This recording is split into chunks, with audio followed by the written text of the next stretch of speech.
I've never done this kind of video before. I've just been saving it because I know I don't read as many books as most people do. However, I feel like I have cumulatively been reading some really good books lately that are good enough to be added to the favorites list. So as this video is entitled, we are going to be talking about my all-time favorite books that I have read in my entire life. And here's the stack right now. Honestly, it's like 9 whole books. I should have thought of one more because 10, even numbers, nicer looking on the video. This will be in no particular order. Honestly though, not gonna lie, I'm very impressed with myself of the books that I have read over the past few years. If you didn't know, I basically started reading or getting into it more like at the start of COVID, which was basically 2019, 2020. So all of these are kind of like my all-time favorites over the years that I've read. Some of them I had to like dwindle down a bit and like knock out of the list just because on rereading it, it just didn't give me that same effect that it originally had. So I was like, you know what, we're gonna take you off. So without further ado, let's get into the first one on top of this, and that would be Finale by Miss Stephanie Garber. Love, love, love this book. If you didn't know, it's basically the third and final book in the Caraval trilogy. And let me tell you, when I picked this up, I devoured it in quite literally 4 hours. Not even. I cannot tell you, I have never read another book as fast as this one. And you know the phrase that people say, it's one of those books that you can do in one sitting? This is exactly the kind of book that you can read in one sitting. It is so good. It's dual perspective in Scarlett's and Donatella's perspective, and it just combines every trope and every romance cliche that's so amazing to read in YA and just bundles it all together in just an amazing little book. The next one, still an all-time favorite, An Ember in the Ashes by Safa Tahir. Loved this book. Let me tell you, I remember when I picked this up and I saw it and I was like, I was really feeling a book that had like Arabian Nights inspired and was dual perspective, enemies to lovers. And I remember seeing this cover and I was like, man looks like an assassin, girl looks like a rebellious individual. This sets up for like a great trope. Am I right? Am I right? This is one of those other books that I could not put down. And I remember the scene of when they had their first interaction, and it's just like the look in her eyes of what he noticed and what he said in his thoughts was just like amazing, amazing. I would do anything almost to read this and the sequel to this because it is just as good. But for the sake of this video, I'm only wanted to keep one of them in this list. So the first one it is. If you love the world, rebellion, it's like a bit of the Roman Empire influence, some really great female characters, and really rich in culture, you would really, really like this. Also, it is a 4-part series. So it is a little longer, but it is completed. So I would highly recommend reading it because you can literally binge it. Interestingly enough, the next 3 books are ones that I literally read within the past month. And these 3, I haven't really talked about much. Actually, 2 of them I have talked about in my recent videos, but you'll see. So the first one I literally just finished was The Kite Runner. Now, this book, along with, let me put up the other one, Pachinko, they were like scene stealing books. And what I mean by that is that they are the kind of books that you have to put down once in a while to really process and just immerse yourself in what's happening, or else you're not going to follow along. But at the same time, it's kind of like one of those books that you don't want to put down. But if you don't, then it's like you're going to be emotionally wrecked by the end of this. But when does that not happen in literary fiction? So with The Kite Runner, it essentially follows the single perspective of Amir and his life as a more aristocratic individual in Afghanistan in about, I believe, the late 70s. And basically it follows him and his family and his servants and his friends as they kind of go through the political strives of Afghanistan during that time and the years following suit of the war and the post situation in which they flee, and then all the consequences that follow suit. Now, it's something that you don't want to spill much about the synopsis because it is worth reading it yourself. It's hurtful, it's sad, it's depressing. There's a lot of trigger warnings, so I would highly, highly recommend looking it up just because it is not something for the faint-hearted. It will leave you emotionally wrecked, but it is definitely one of the most impactful reads I've read and traumatizing ones, for sure. Now, I wanted to talk about Pachinko next because they're very similar. And what I mean by that is the way they're told. Pachinko similarly follows a generational perspective of the family, and we have like the mother, her kids, and then their kids kind of telling their story within this book.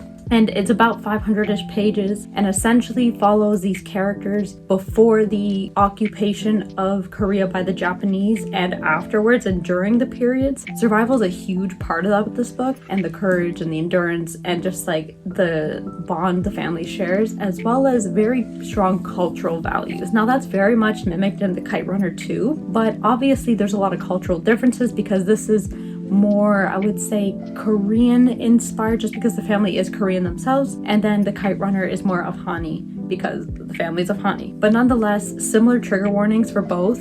Highly recommend. I gave them both 5 stars just because it's really hard not to. Out of all the books I've read in this package list that you want to say, this one's probably the one that like deliberately made me cry. I cry at everything, but like this one intentionally made me cry, if you know what I mean, because it's just the build up, and when it builds up to the right moment, it makes sense. So read this. Okay, so like I said, both 5-star reads. Honestly, all the books that I mentioned in the list so far are 5 stars, but it's so interesting because not every favorite book of mine is a 5-star read, and it's very hard to describe why, but let me try to get it as simply as possible. Sometimes I rate something a favorite book because I enjoyed it the most. Now, prime example of this would be the Selection series by Kira Cass. Honestly, I should include this in this list. I'll just include it now because I completely forgot about it till now. And essentially follows this whole idea that the prince of a country called Ilya has to engage in this competition called the Selection, in which 35 young girls have to compete to become the bride of the prince, also known as the one. It's like a bachelor story, but in like a royalty setting, and it's just so amazingly told. It is, let me tell you, the plot is not the greatest. The characters are not the greatest. The romance is just impeccably written, even though it's YA. So there's a lot of tropey things going on, but it is so entertaining, let me tell you. So even though I would say stylistically and structurally, the book may not be the greatest written piece in literature, it is worth every star in the book, and it is easily one of my most favorite reads I've ever read. And going into the next book, which is Little Fires Everywhere by Celeste Ng, this is another example because for some reason I gave it 4.5 out of 5 stars, but I cannot stop thinking about this book sometimes because it's one of those books where I read gradually. I did put it down every now and then, but I read a little bit, 30, 40 pages every day kind of thing. I didn't really sit down and read 100 pages or more.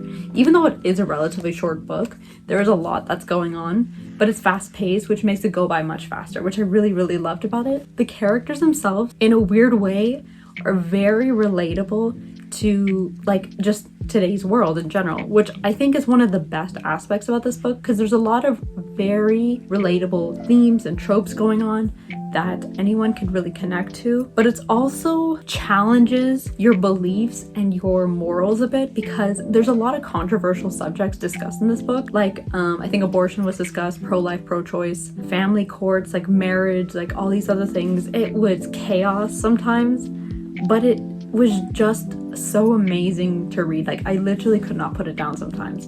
And then I read the last 100 pages within quite literally a day.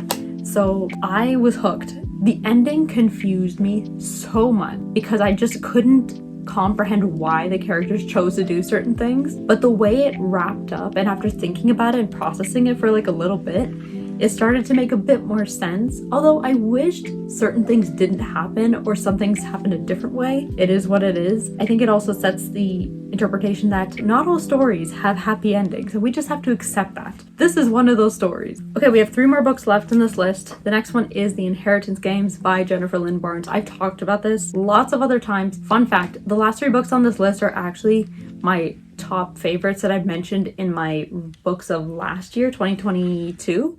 And honestly, how could I not include them? Because last year was quite honestly my best reading year of all time. This book, I think, is such a good read for beginner readers who are new to reading in general, or even new to the mystery genre and YA, just because it's so easy and fast to read. It's fast paced, it has short chapters, there's a love triangle, it's YA, so the characters are somewhat relatable, although let's be real, not all of us earn $40.6 billion the next random day at school, so I don't know how that's relatable. Fun wittiness of the characters are funny, it's cute at times, there is a love triangle. I have chosen a side. If you want to check out my vlog, All of it is in there, all the details. I read this quite literally in like 2 days, I think. You can't put it down. It's that kind of good.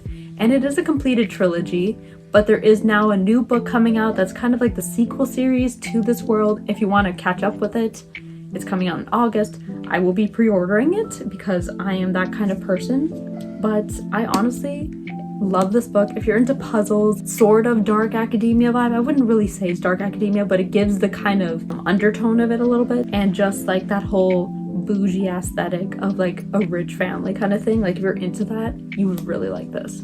The next book is quite literally one of my favorite YA fantasy books that I have read in a long time, and it is The Blood Trader by Lynette Noni. It is the third and final book in the Prison Healer trilogy. I don't have the first book. I don't know why.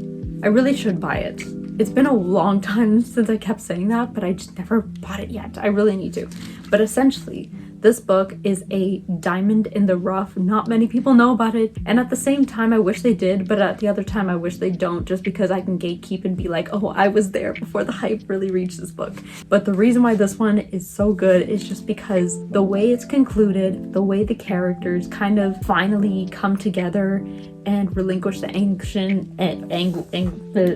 anguish, tension, romance, all of it is just so well done. You would absolutely love the side characters in this. If you really are a fan of Sarah J Maas and like Throne of Glass, ACOTAR, those things where you have a strong female heroine, not necessarily like the badass type of like fighting character, but someone who's more supportive of her friends, her family, strong values, that kind of thing, you'd really like this one because it really does mix in the whole royalty, commoner, almost rebellion type of adventure, romance type read, but romance is more of a subplot, but still very much a key part of this book. I would highly recommend. Also, that was a 5-star for me. One of the easiest 5 stars I've ever read. The final book on this list, by no surprise, I literally mention it whenever I can, and like, who can blame me?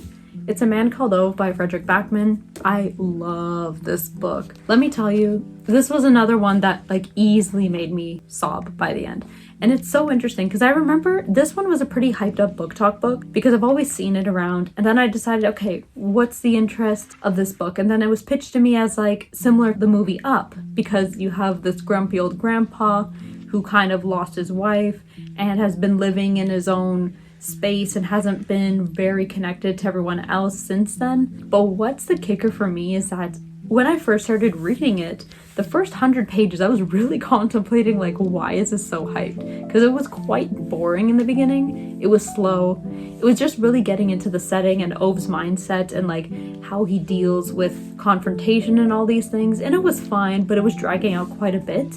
And once we got past the 100-page mark, about a third into the book, that's when we really started to get into like the best parts of the story, in my opinion. That's where you start to see his backstory with his wife and how he interacts with his current chaotic neighbors is the most hilarious thing, and how he grows to be a more empathetic individual. And just seeing that character arc and seeing his mindset change over time is just one of the most beautiful parts of this book. The ending is a crying fest. Bring your tissues, your napkins, your water, whatever you need to wipe your tears. It is very much a short book. Ooh, okay, crap. I'm gonna drop this. So that basically concludes my top 10 favorite books of all time. I'm hoping that this year I'm going to be reading a lot more amazing books because there's a lot of ones I have on my TBR that are really impactful, a lot of favorite reads for most people, like The Fourth Wing. I have All the Light We Cannot See, Babel I haven't read, the rest of the Poppy War trilogy, Throne of Glass, The Infernal Devices, like there's so much. But hopefully one day I will get to them, I will finish them, and they will be read. And hopefully some of them will be on this list. Until next time, peace.